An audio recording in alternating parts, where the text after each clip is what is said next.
Hi friends, Leonard here with another New World Order financial update.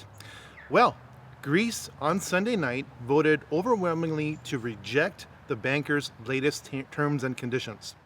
Tens of thousands of people poured into the area in front of the Greek parliament and held a party. The financial situation in Greece is solved, right? Wrong. In fact, the financial war is just getting started. You can call it Acropolis now. If you think that's just a little bit over the top, think again. Here's what Greece is considering at the moment. It could print euros using its own printing press that printed drachmas previously. That wouldn't make the European Central Bank very happy now, would it? It could launch a parallel currency, as in Bitcoin or some other arrangement. Again, that would not make the European Central Bank, or ECB, very happy. It could also nationalize banks and secure all the capital within Greece under the government's terms and conditions. That wouldn't make the people of Greece very happy. For its part, the European Central Bank today issued a press release. It said that it's considering the amount of a haircut that the European Central Bank will impose upon Greece. What does that mean? Well, it means that right now the ECB is thinking about what percentage it's going to take from the people of Greece's bank accounts. You should be asking yourself, how did this whole situation in Greece start out to begin with? Well, it's very simple. Goldman Sachs and the big bankers own the politicians in not just America, but around the world. In Germany, the former board member of the Bundesbank helped to create the euro and was an advisor to Goldman Sachs. In Belgium, the former EU competition minister was an advisor to Goldman Sachs. In Ireland, the former Attorney General was an executive director of Goldman Sachs. In France, the head of the IMF's, meaning International Monetary Fund's, European department was a former vice chairman of Goldman Sachs. The former Italian prime minister was an international advisor to Goldman Sachs. Now this is the key. The former Greek prime minister worked with Goldman Sachs to get Greece into the European Union by hiding its bad finances through derivatives in order to, at some future date, plunge Greece into financial ruin in order to intentionally implode the euro. This is not just about Greece. This is about starting a banking contagion, starting from Greece and working its way throughout the Eurozone and throughout the rest of the world, as we will soon see. Just as we saw before, the debt per capita in Greece is 35% lower than the debt per person in America. So don't think this is about Greek socialism and retiring at age 50. 98% of Greece's financial problems have nothing to do with social policies, but have everything to do with bets or derivatives from one bank to another. You see, banks in Greece made bets or derivatives from their banks to other banks around the world, especially Deutsche Bank in Germany. I don't think it's any coincidence that 1 month ago, both CEOs of Deutsche Bank resigned from their posts prior to this whole Greek situation blowing up.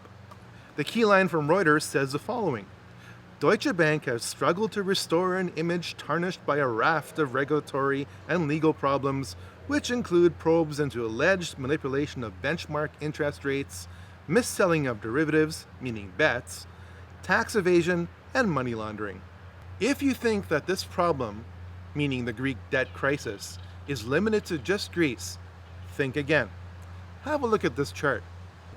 Italy in blue has only increased its debt since 2007, and Spain in burnt orange has only increased its debt since 2007, and Portugal in gray has only increased its debt every single year since 2007. In other words, this is not just about Greece. It's about Spain, Italy, Portugal, and Puerto Rico, and the Ukraine. The Puerto Rican governor finally admits, hey, we have a problem. We can't pay our debts. Now, some of you have been taught China is going to take over the world, right? Wrong. The Chinese stock market has lost 25% of its value in the past 3 weeks alone. The Chinese economic miracle is dependent on the economic performance of the rest of the world. So who is to say that China is going to be the next America? This is about a global financial reset. This is about the powers that be knowing that the existing petrodollar economic paradigm is nearing an end and making derivatives or bets against the system to make money in the transition from the petrodollar to a global financial currency.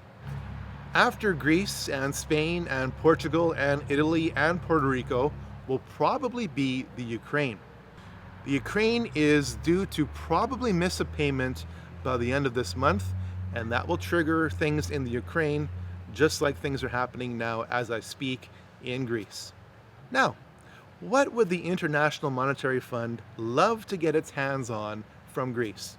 Well, how about its gold? Because the euro won't be worth much very soon. You see, gold is the only thing that keeps its value in a time of crisis.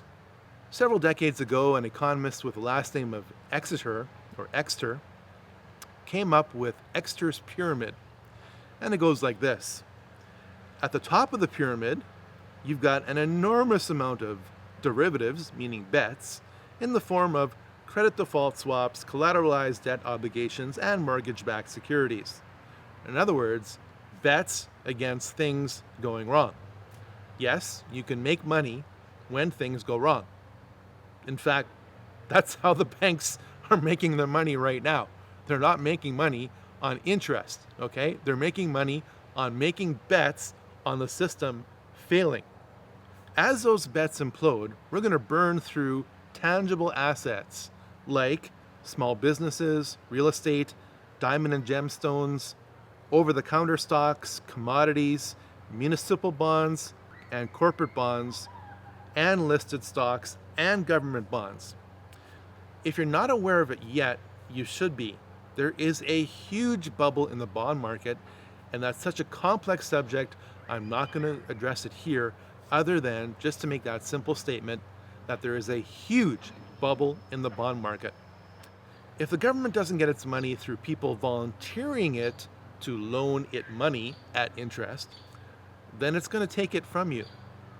Finally, at the bottom of this pyramid, as you burn through stocks and government bonds and treasury bills, you even burn through paper money itself until you finally get to gold and silver, the only things which fulfill the definition of money. And we will talk about that in my second volume. Now, if gold and silver have value in a time of financial crisis, then we ought to see the banks stocking up on gold and silver and on derivatives against gold and silver tanking in price. That's exactly what's happening right now. Check this chart out. In the past couple months, Citigroup has increased its total precious metal exposure by 1,690%. In other words, Citigroup is stocking up on gold and silver and financial instruments based on gold and silver. Do you think they know what's coming? I know. Some of you aren't convinced. You need reassurance from our political leaders, like Barack Obama. Check out what he said recently. He said, in layman's terms, for the American people, this is not something we believe will have a major shock to the system. In other words, Barack Obama just told you that the situation in Greece will have no effect on the people in America. And if you believe that, I have a bridge to sell you. Share this video with your family and friends, subscribe to the Leonard channel, check out my website, newworldordertruth.org, that's nwotruth.org. Thank you so much for your donations that have been coming in. If you are led to do so, you can make donations at newworldordertruth.org through the About tab. Have some storable food, have some storable fuel, Get some gold and silver. Make sure you have the supplies that can process that food and heat your home and light your home to some degree in a time of crisis, because that's exactly what we're heading into. It's not the end of the world, but it's the end of a lifestyle that we have enjoyed since the end of World War II. Thank you once again. We'll see you soon.